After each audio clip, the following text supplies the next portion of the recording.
With Shimmering Skies only a week and a half away from launching at local game stores, Lorcana players just like you are wondering what cards they should be on the lookout for, as well as what should they add to their meta decks to compete in locals and then in set championships. Luckily, as of Monday, the 28th of July, Ravensburger has now fully released every single card that's going to be coming out with this set. So I want to take just a few minutes here and highlight some of the best cards that I think are coming out for each of the ink colors. If you love Lorcana content, make sure you subscribe to the channel, and let's get right into it. So starting off with Amber, one of the new uncommon cards that they're adding is Alan Adale, Rockin' Rooster. He works very similarly to Sleepy's Flute, but as a character card, it's also going to be able to quest, giving you even more lore per turn. He is a 4-cost, 2/3 body, questing for 2. With the ability Fan Favorite, whenever you play a song, gain a lore. But this has an advantage over Sleepy's Flute because it doesn't require him to exert. You just get the lore whenever you play a song. And if you get a couple of these on board and sing some really low-cost songs, or just play the low-cost songs, you're going to be able to pull out 4 or 5 lore very easily on your turn. Now looking at the rare card that I'm interested in, for Amber, it's going to be Kristoff, Reindeer Keeper. He is a 9-cost uninkable card, so a very expensive card to put into your deck, but he has a 3/7 stat line, questing for 3, and his ability makes it so for every song that's in your discard pile, he's going to be cheaper to play. So this is something that we can look for later in the game to close out our Amber game, especially if we're playing something with Amber where we're trying to sing a bunch. This card will be an amazing add for the late game. I see this card mirroring a similar role to Chernobog in Amber currently, but instead of relying on characters in your discard, this one's for songs, so it can play a little bit better with how meta decks for Amber are built. And then next coming in at the super rare spot is going to be a new Minnie Mouse card. It is Minnie Mouse Drum Major.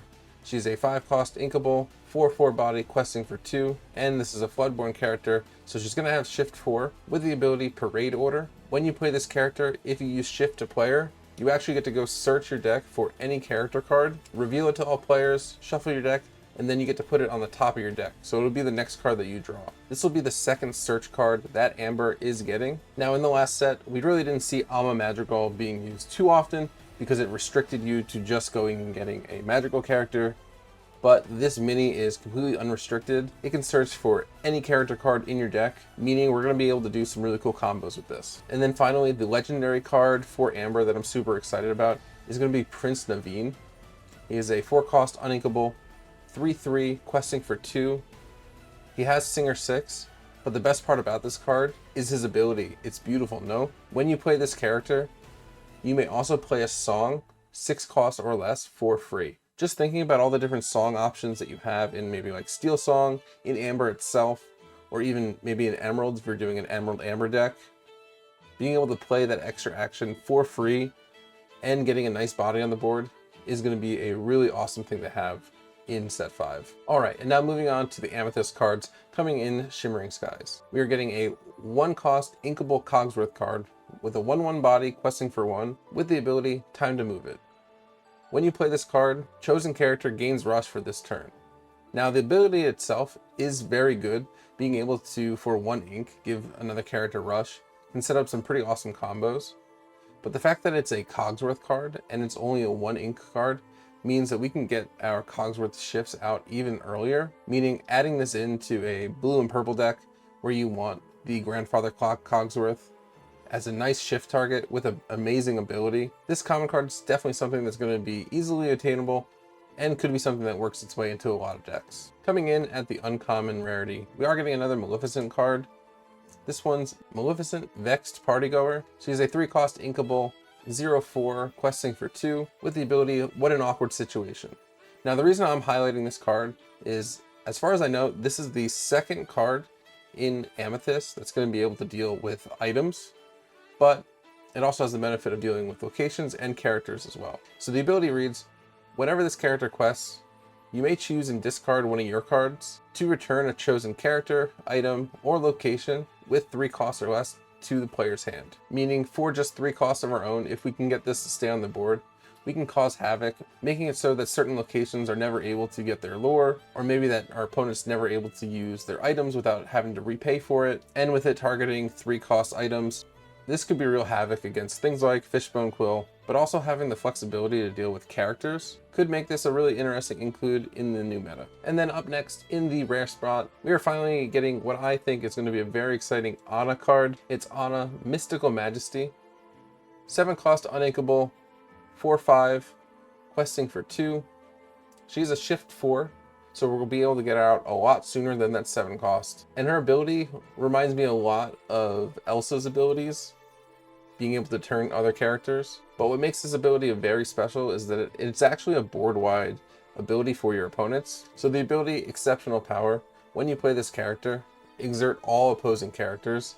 This is amazing because it's going to be able to get around things like ward. So no matter what character's on the field, it's going to be able to be targeted by our characters in certain matchups. This could be something that you play very late in the game to prevent your opponent from being able to keep their character safe, and could be a late game answer to a board state where your opponent is going to win on the next turn and has a bunch of ready characters that you can't remove. And then up next in the super rare spot, we are getting yet another Madam Mim card. This time it is a 4 cost inkable Madam Mim with a 3/7 body, questing for 1, with 2 abilities. The first one is the Madam Mim downside. When you play this character, banish her or return another character of yours to your hand, meaning that we're going to be able to bounce things as you've seen Madam Mim cards do in the past. Now we can have up to 12 Madam Mim cards from 2 to 4 ink, which is going to make purple decks even stronger. And this one has the ability, at the start of your turn, you may move up to 2 damage counters from this character to chosen opposing character, making it very difficult to remove this from the board. If your opponent's not able to remove it in one go, it's going to be a menace because it's going to be transferring some of that damage to their own characters. So something very risky. Even for, let's say you're playing a Tinkerbell, now you're going to have to think about, well, Madam Mim's going to be able to transfer that 1 damage to one of my characters. Does that change the math? And then knowing purple decks, it's going to be able to do bouncing and all that. I think as a super rare card, this is going to be one of the more expensive Madam Mim cards. The second ability is not the greatest, but even just the fact that it has a second ability makes it really, really good. And it's only 1 more ink expensive than the current Madam Mims. And then finally coming in at the legendary spot for Amethyst, I want to talk about a new Genie card. It's Genie Main Attraction. 7 cost uninkable, 5/5, questing for 2, with the ability Spectacular Entertainer.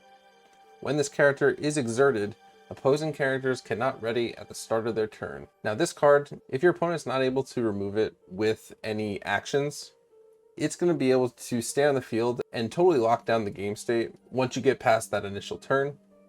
Amethyst also has some ways to turn characters, also allowing you to choose your own characters for this.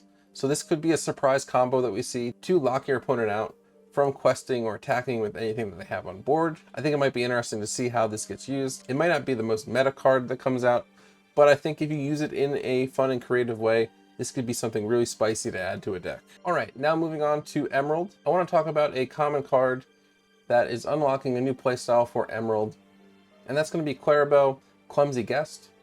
She's a 1 cost inkable, 1/2, questing for 1, with the ability Butterfinger. Now this card for Emerald is going to be the first one that allows you to banish chosen items. So the ability reads, when you play this character, you may pay 2 ink to banish chosen item. It's a bit of a bummer that you have to pay extra ink. She is only 1 cost, so if you think about it, you're paying 3 cost, just like you are for Benja, or just like you are for Rise of the Titans.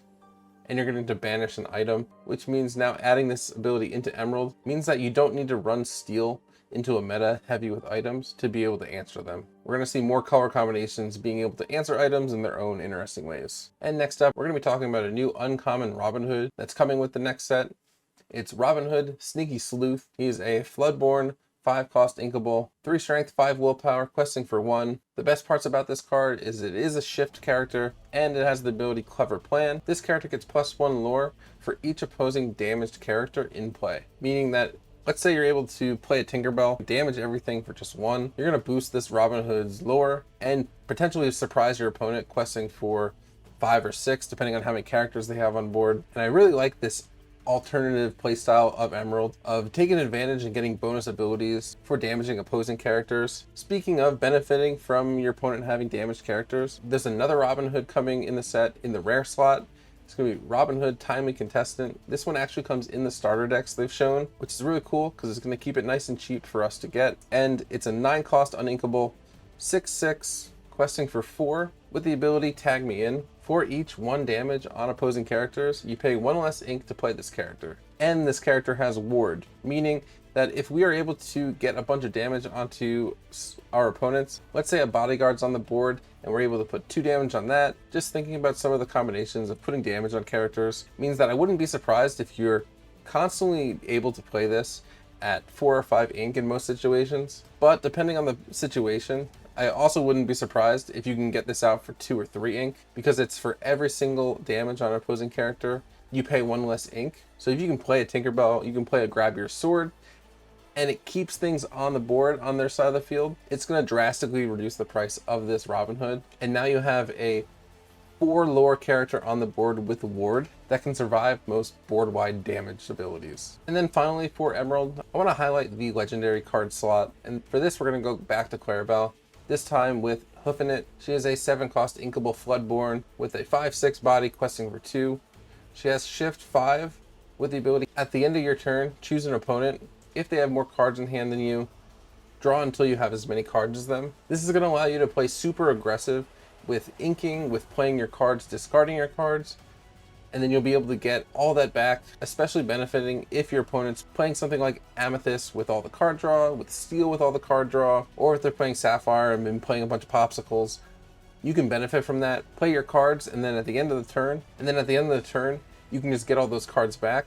And you can do this every single turn that Clarabelle's on the board. This alone gives Emerald a super strong engine. If Clarabelle's able to stay on the board for a long time, you're always going to have access to cards, and it's really going to benefit from low cost cards in your deck, being able to play multiple things per turn, getting rid of almost all your cards, and then you'll just get them all back to match your opponent. All right, now let's talk about Ruby and what they're going to get in Shimmering Skies. Starting off with the uncommon slot, they are getting a new uninkable 1-drop in the form of Arthur, Novice Sparrow. This is a 1-cost uninkable 2/3 body with Reckless, meaning it's going to have to challenge anytime it's able to. But at the 1 slot, having such high stats means we're going to be able to take out pretty much anything your opponent plays on turn 1, except those cards that have 3 willpower. Next up, for the rare slot, I want to highlight a card that's going to play really well, particularly in Ruby Amber, where you're okay with your characters having damage on them, because it gives you a draw engine with Julieta, with Rapunzel, and that card is going to be Gaston, Pure Paragon. He is a 9-cost uninkable. He's got 10 strength, 6 willpower, questing for 2. He's also got Rush, but he has the ability A Man Among Men. For each damaged character you have in play, you pay 2 less ink to play this character.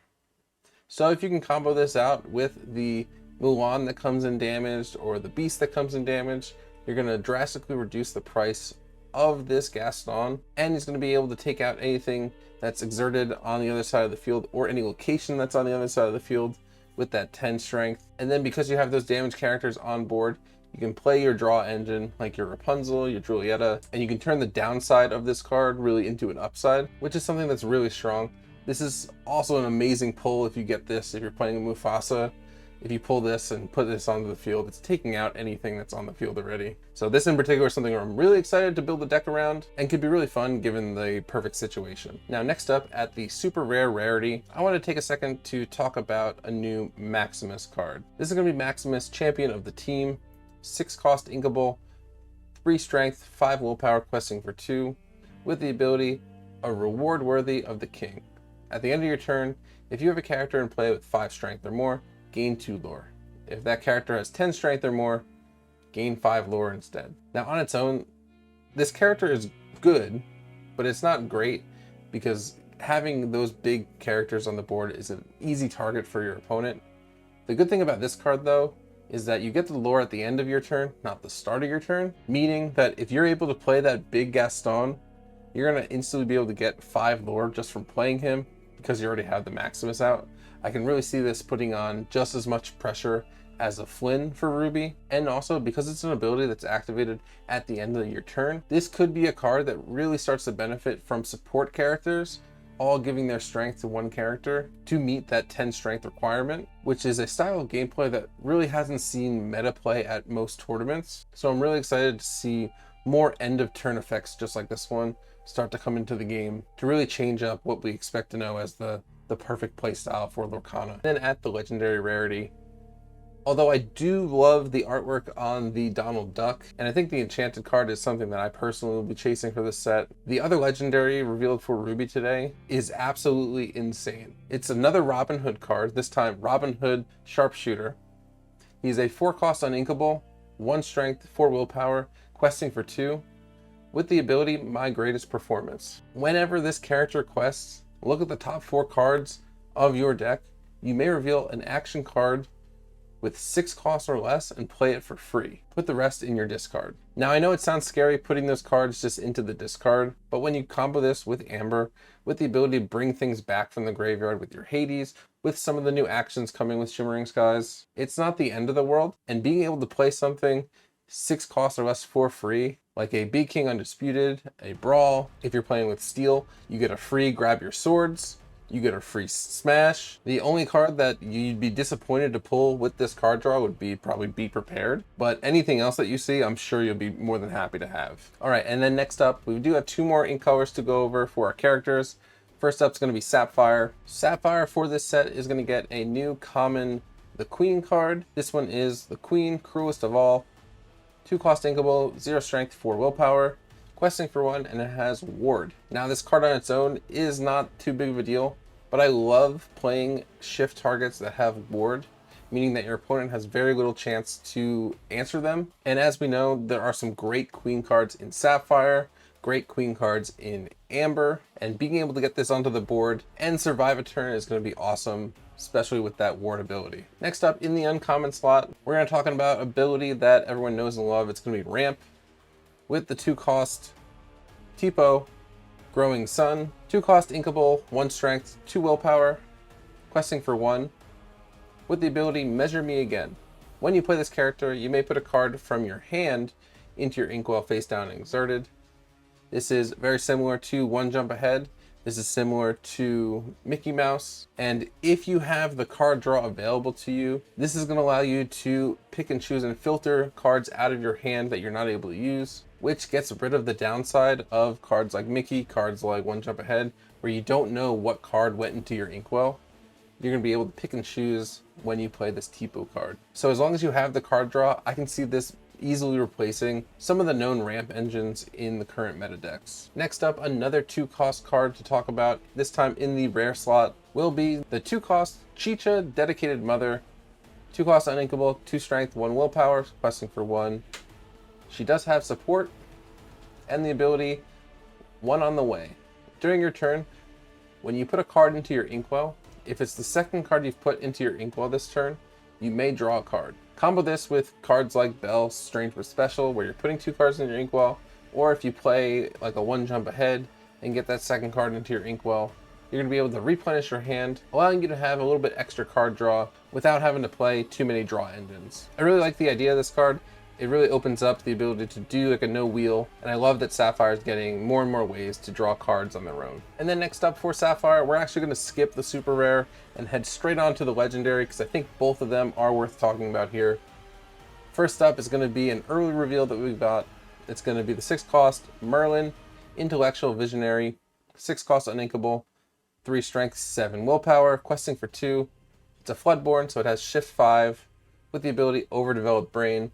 When you play this character, if you use Shift to play him, you can search your deck for any card, put that card in your hand, and then shuffle your deck. At the time of release, this will be the only card in Lorcana with unrestricted search and going straight to your hand, and all you have to do is make sure that there's a Merlin on the board to shift this on top of, which if you're playing blue and purple, you most likely have Merlins all over the place, with goats, with rabbits, making this the perfect card to play to find exactly what you need in the current game situation. And then next up, the other legendary card to go over is going to be a new Mufasa card, 8-cost uninkable, 4 strength, 9 willpower, questing for 4 with 2 abilities. The first one is a Delicate Balance.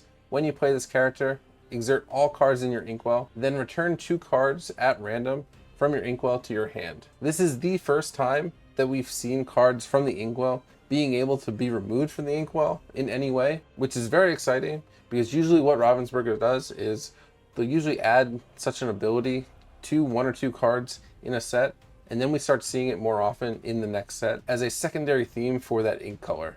So I wouldn't be surprised if moving forward, we see variations of this in Sapphire. And then the second ability is Everything the Light Touches. Whenever this character quests, ready all cards in your inkwell, literally giving you a second turn of ink. Again, this is the first time we're seeing this mechanic in Lorcana. I wouldn't be surprised if we see some variations of this down the road in future sets with Sapphire. But knowing that it's possible now to ready ink is a big milestone for Lorcana. We're going to be able to do a lot of different combos now. The only problem is there's probably just as much removal, so keeping this Mufasa on the board and having him stick is going to be something that's really fun to play around. And then finally, the final ink color to go over today, 4 characters, is going to be Steel, and Steel in this set is getting a lot of characters with the Knight tag on them. We're getting all 7 Dwarves and Snow White as Knight versions, which can combo with the already existing Knights in Lorcana to have some really great synergy. But the card that I want to talk about in the common slot for Steel in this set is something that was revealed today. It's going to be the 1-cost Mickey Mouse. The 1-cost Mickey Mouse Food Fight Defender. It's inkable, 1/2 body, questing for 1 with resist 1, meaning that you're going to be able to get this card out early. It's going to be able to quest, challenge, and survive most challenges, especially if your opponent's playing 1-strength cards themselves. And there are a lot of Mickey Mouses with shift that you can combo with this one, get them out nice and early. I'm already imagining playing a Brave Musketeer on top of this. Knowing that your 1-cost card is going to stay on the board for a couple turns is amazing. And then next up in the uncommon slot, one of the best abilities to lock down a game state, it's going to be Pete Game Referee, 3-cost inkable, 3/3 body, questing for 1. When you play this character, opponents can't play actions until the start of your next turn. Using this card, you're going to be able to make sure that you can survive an extra turn without getting Be Prepared, really swinging the board into your favor, and your opponent's going to have to rely just on characters to take out whatever you have on the board.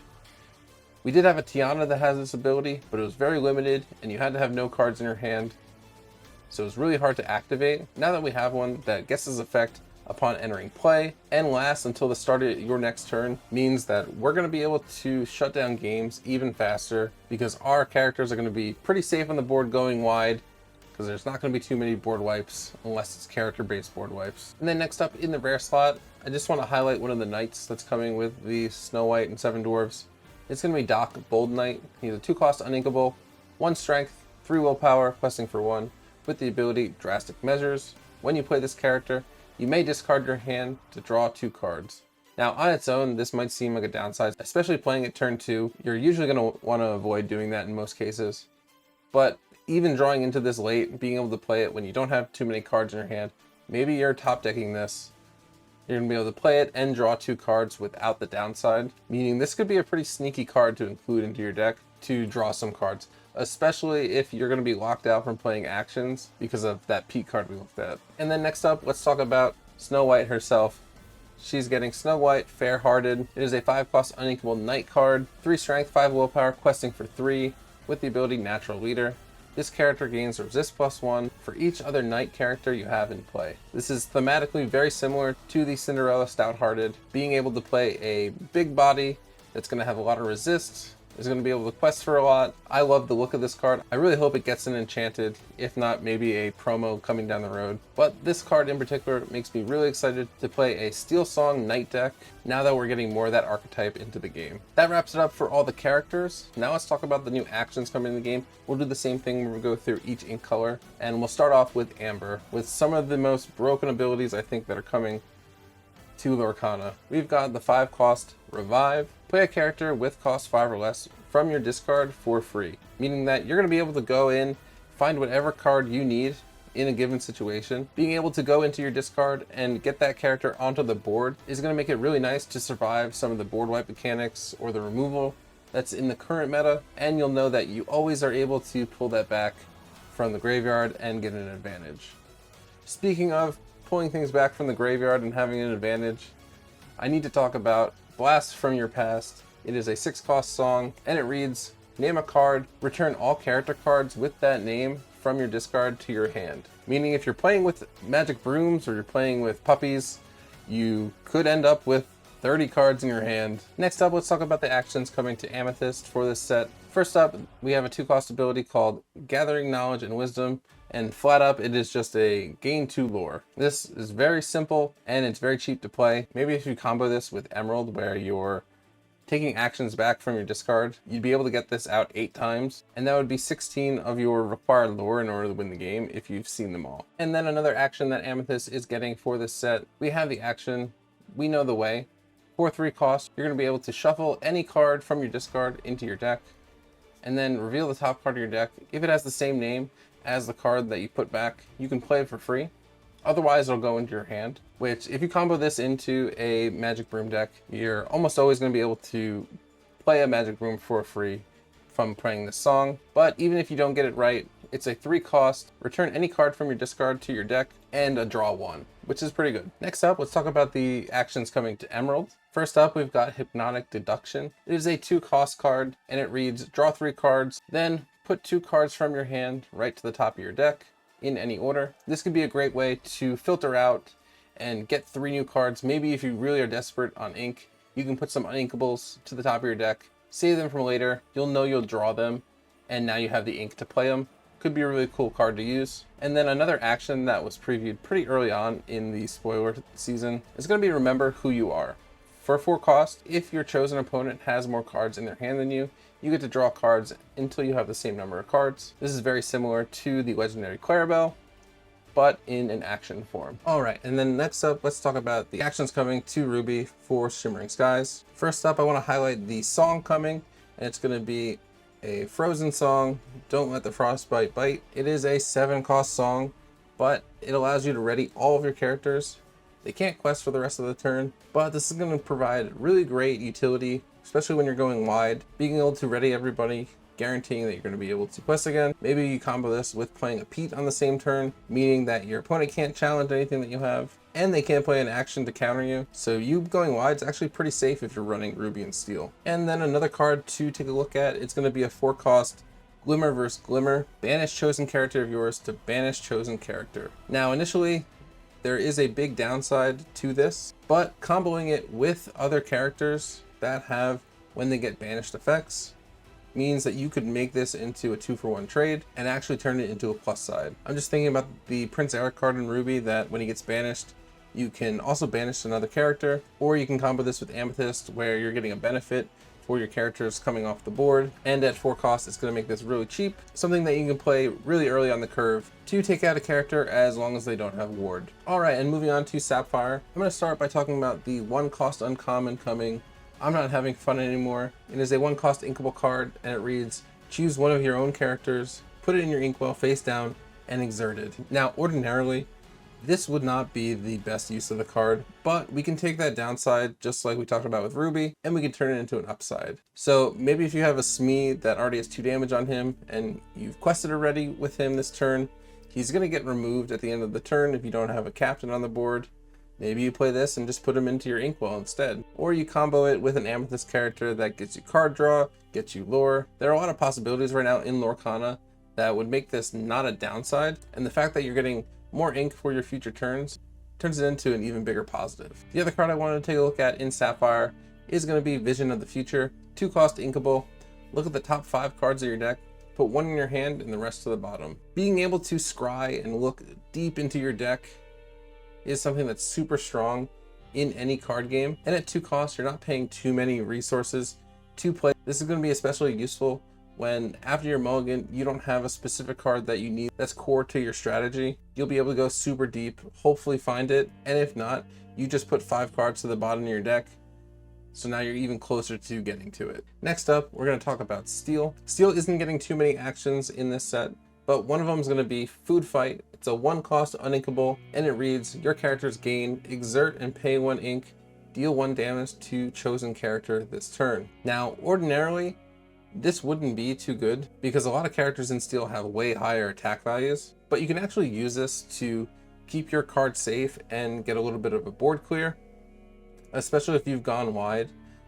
Imagine if you're playing Rockstar Stitch with low-cost characters and you've got 7 on the board, and you have, let's say, like 6 or 7 characters on the board.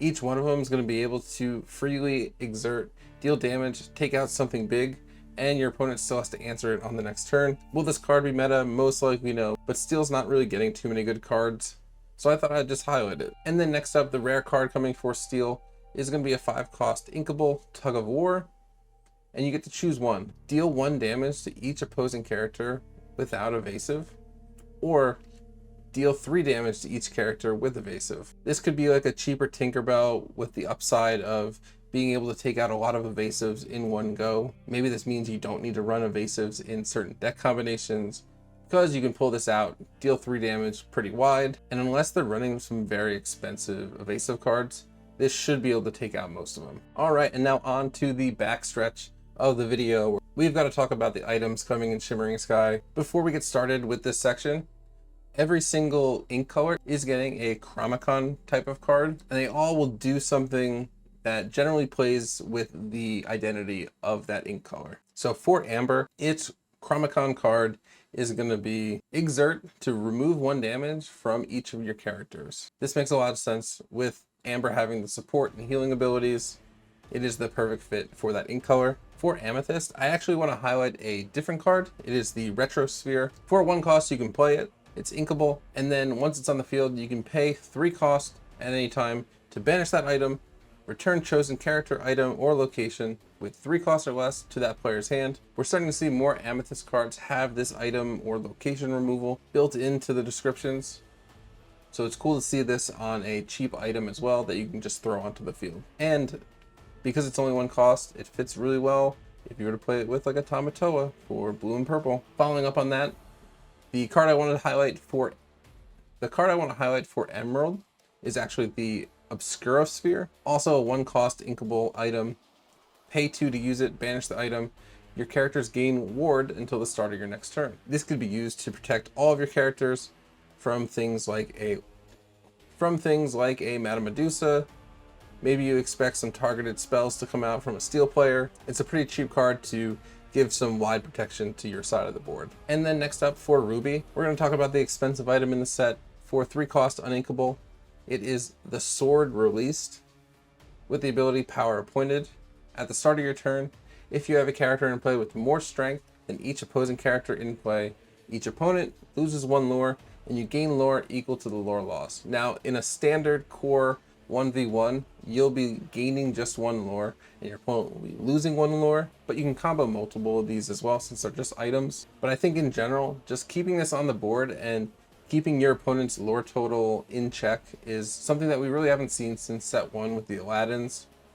So I'm excited to see that mechanic start working its way back into Ruby. Next up for Sapphire, we're going to talk about Merlin's Carpetbag, 5 cost uninkable, with the ability Hockety Pockety, Exert and pay 1 to return an item card from your discard to your hand. Putting Tamatoa's main ability on an item card without even needing to banish it is super strong, and you'll be able to keep pulling out your popsicles, keep pulling back your lucky dimes, and once you pay the initial cost to get this on the board, this is a very strong tool that you can use to keep recycling all of your items. And then finally, to wrap up the items, Steel is going to get their Steel Chromacon. It is a 6 cost uninkable, so super expensive, but it has the ability Steel Light.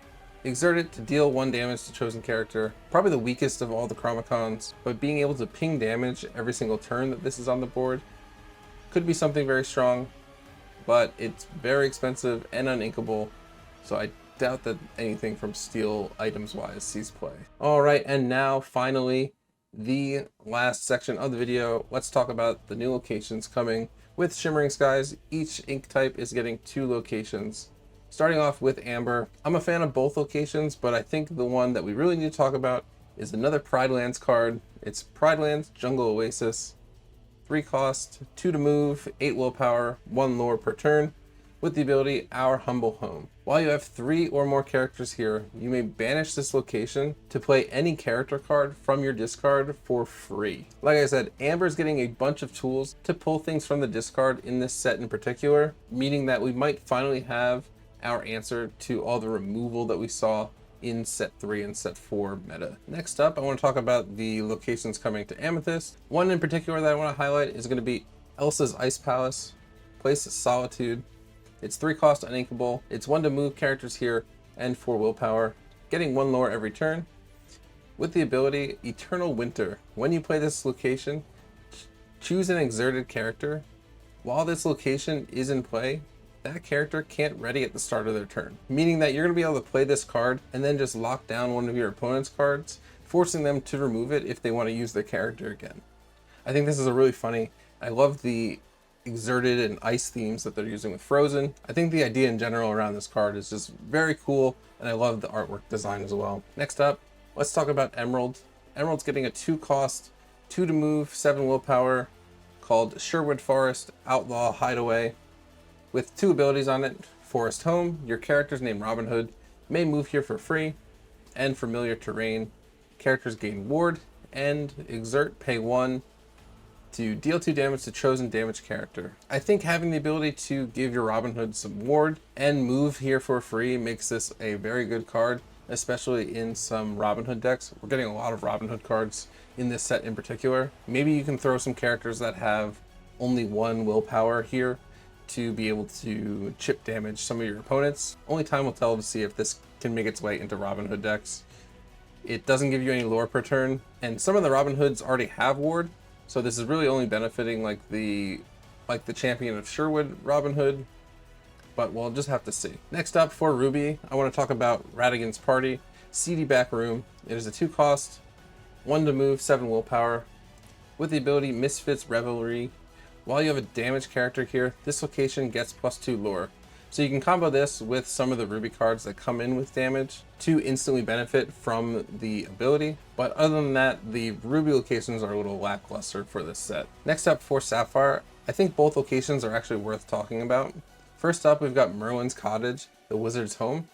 It is a 1-cost, 1 to move, 7 willpower, with the ability Knowledge is Power. And this is the first time we've seen this mechanic in Lorcana as well, where each player plays the game with the top card of their deck face up, meaning we're all going to know what each other's going to top deck, which is going to make some very interesting gameplay decisions, because if this stays onto the field after a couple turns, you're going to know exactly what cards your opponent has in their hand, they're going to know what you have in your hand, and I think it's very interesting that we're seeing this now in Lorcana.